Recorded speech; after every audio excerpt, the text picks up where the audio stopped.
A paz do Senhor, queridos professores, sejam todos bem-vindos a mais um podcast Evidente Síntese. A paz do Senhor, Raíssa.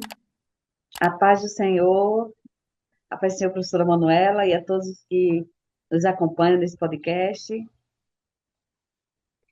Então, queridos, estamos aqui para tratar com vocês, com esse momento pedagógico, né, mais uma lição, que é a lição de número 5, que vai ter por título Cristo entre os filósofos. O Deus desconhecido se revela. Aqui, Raíssa, quais são os objetivos para essa lição? Os objetivos para a lição de número 5 é levar o aluno a compreender a idolatria em Atenas, analisar os postulados dos filósofos epicureus e estoicos à luz do Evangelho e aplicar o discurso do apóstolo Paulo no Areópago à vida cristã.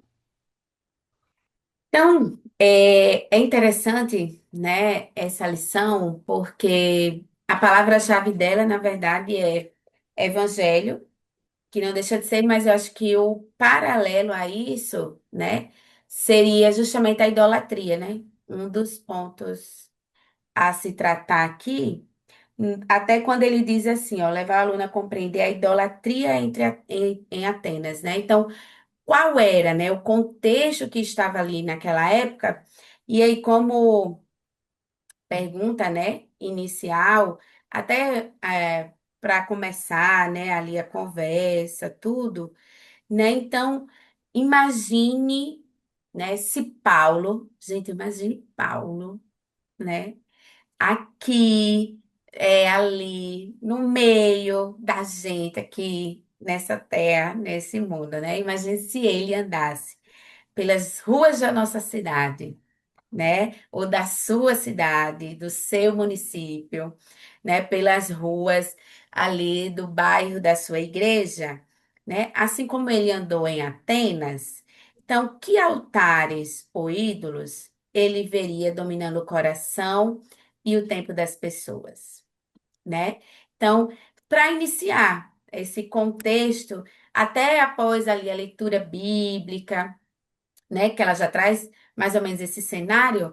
Então, pensando nisso, o que que acha, né? Aí a pergunta é exatamente que os seus alunos digam que eles ali, que ele acha que ele iria encontrar, né? E aí pode fazer uma listinha aí do que iria encontrar, tá? Não só isso, para complementar, né? Em seguida, você pode trazer até mesmo aqui pensando no objetivo 2, né? Esse quadro comparativo. Quem eram esses filósofos epicureus e quem eram os estoicos, né?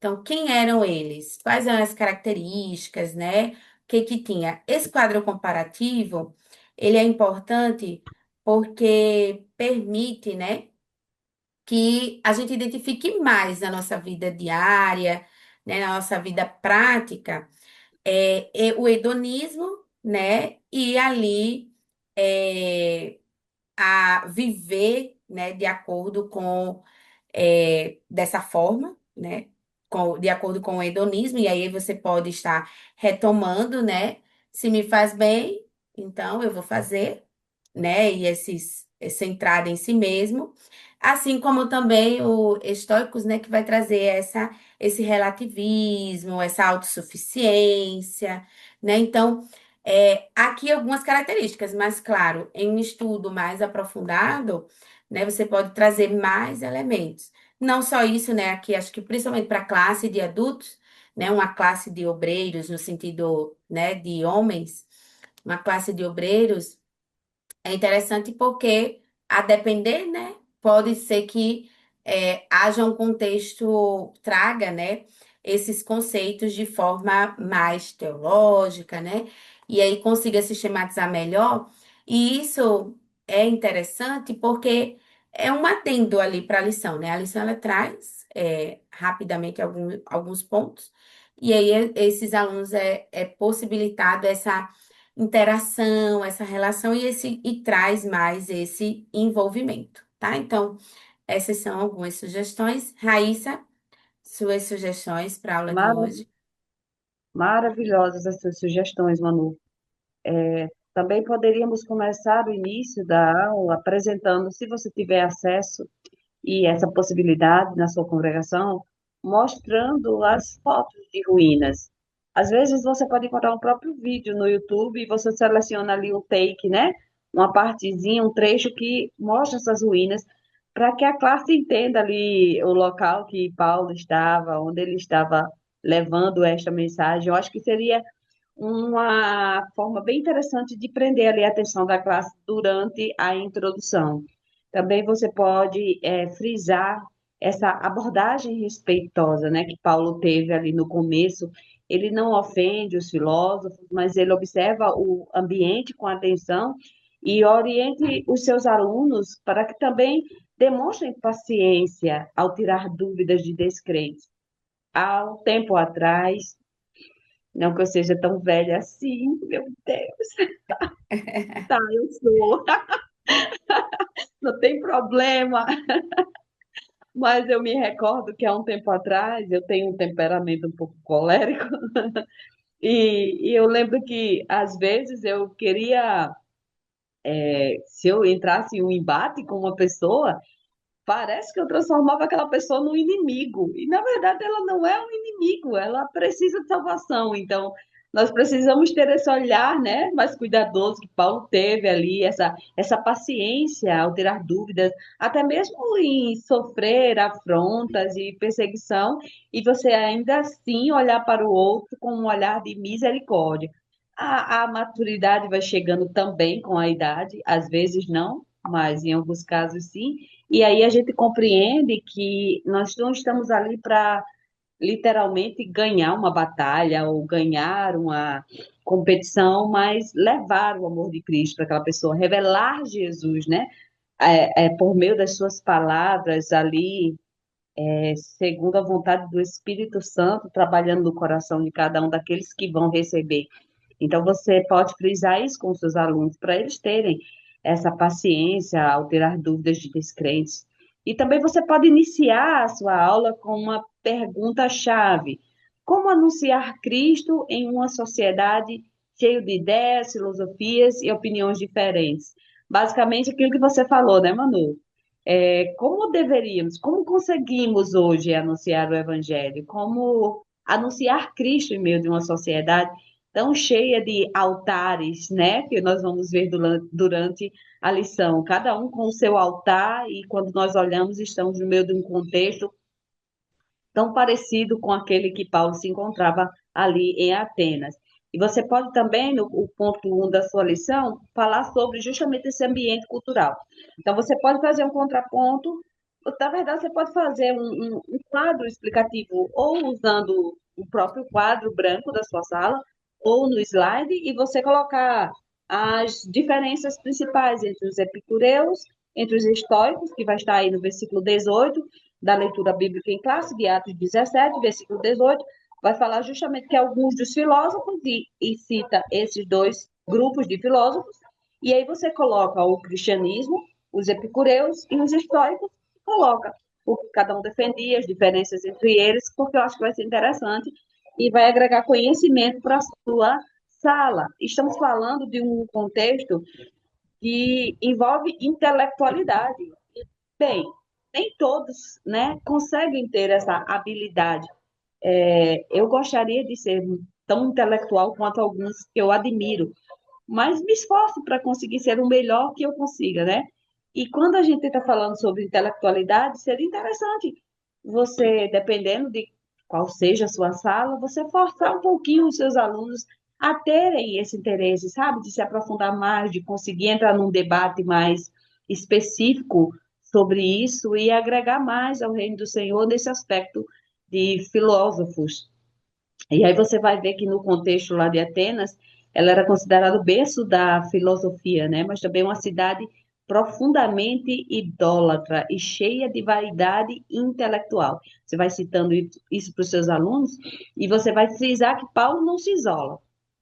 Em nenhum momento Paulo se isola daquela cultura, nem se intimidou com os intelectuais.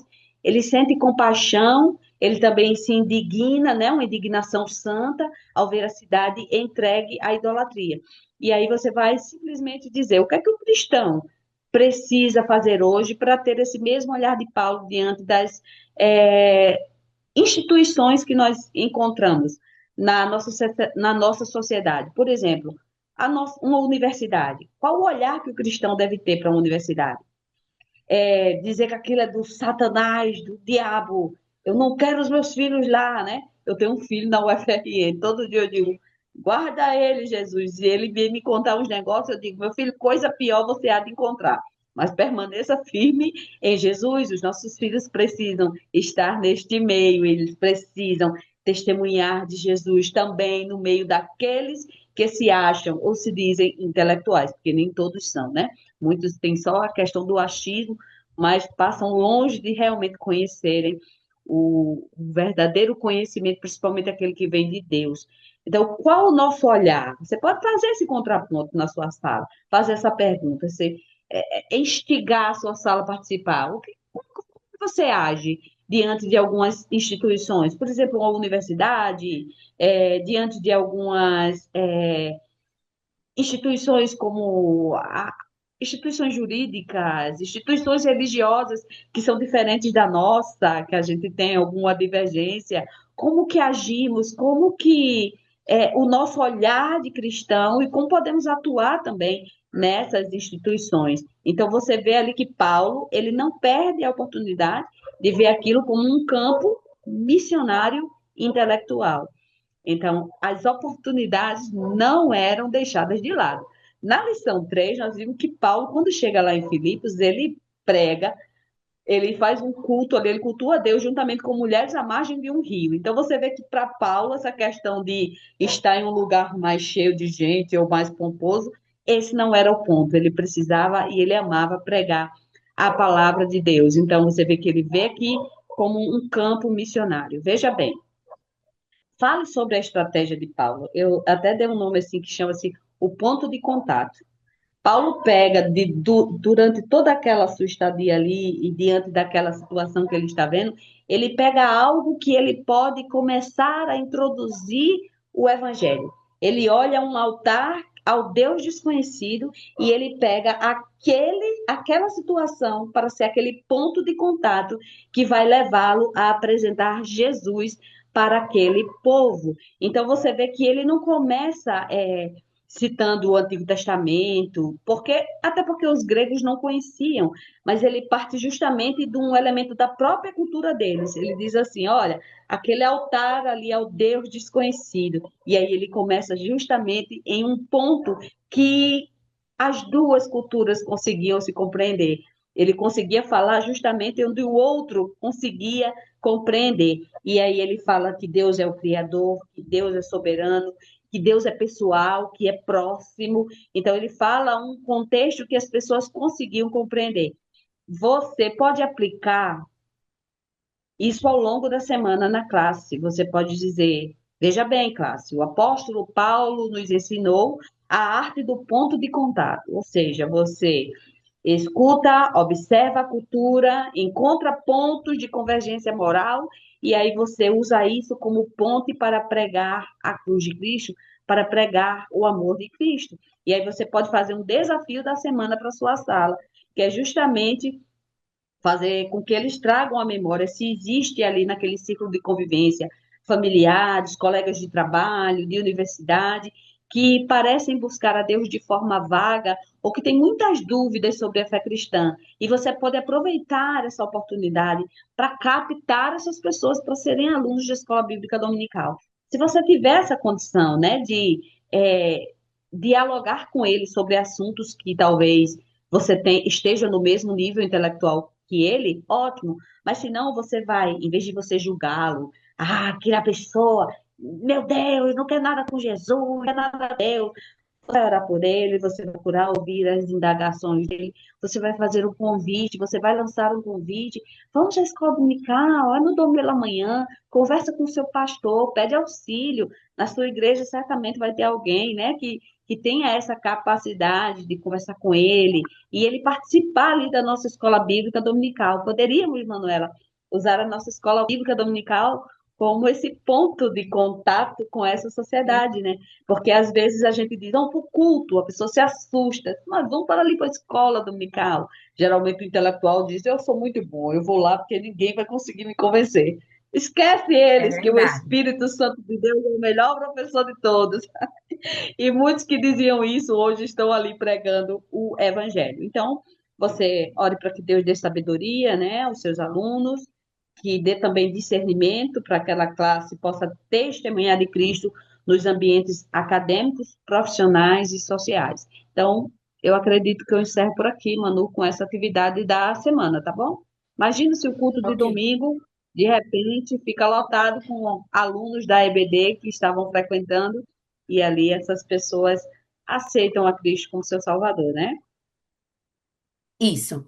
É interessante o que Raíssa traz, né? Porque, principalmente quando a gente fala, né, desses dois grupos de filósofos, é fácil identificá-los hoje, né, no nosso cotidiano, no nosso dia a dia. E esse desafio que ela traz é exatamente dentro do próprio exemplo que ela trouxe, no sentido de, para algumas pessoas eu meio que brigava ali, né? Então, é você até identificar dentro desse desafio que ela traz, né? Onde está o meu campo de maior desafio? É no meu trabalho? É com os meus familiares? É com a minha vizinhança, né? Os meus vizinhos. Então, com quem é? Que é aí que justamente não só você vai apresentar em oração, como a Raíssa trouxe, mas até trazendo que o próprio Paulo faz, é usando o evangelho para eles, né, serem ali alcançados. Justamente usando essa aplicabilidade que ela traz, né? De começar observando, né, ali para chegar até ele com com a melhor estratégia. E a melhor estratégia, ela pode servir para o contexto de Raíssa, mas pode não servir para mim, né? Porque a melhor estratégia está justamente o conhecer essa pessoa e a maneira como eu vou chegar até ela e apresentar o evangelho a ela. Porque não necessariamente só na minha fala, mas como a gente tem falado, né, até em outros podcasts, é justamente no cotidiano, no viver com essa pessoa. Então, queridos, esperamos ter contribuído, né, com a sua aula. Desejamos a vocês que Deus continue abençoando. Vocês tenham um excelente planejamento, uma excelente aula, né? Que seus alunos aí estejam frequentes. Esperamos ter contribuído também e agradecemos a direção do DENEC pela confiança e oportunidade. Desejamos a todos uma excelente semana e que fiquem todos na paz do Senhor. A paz do Senhor para todos.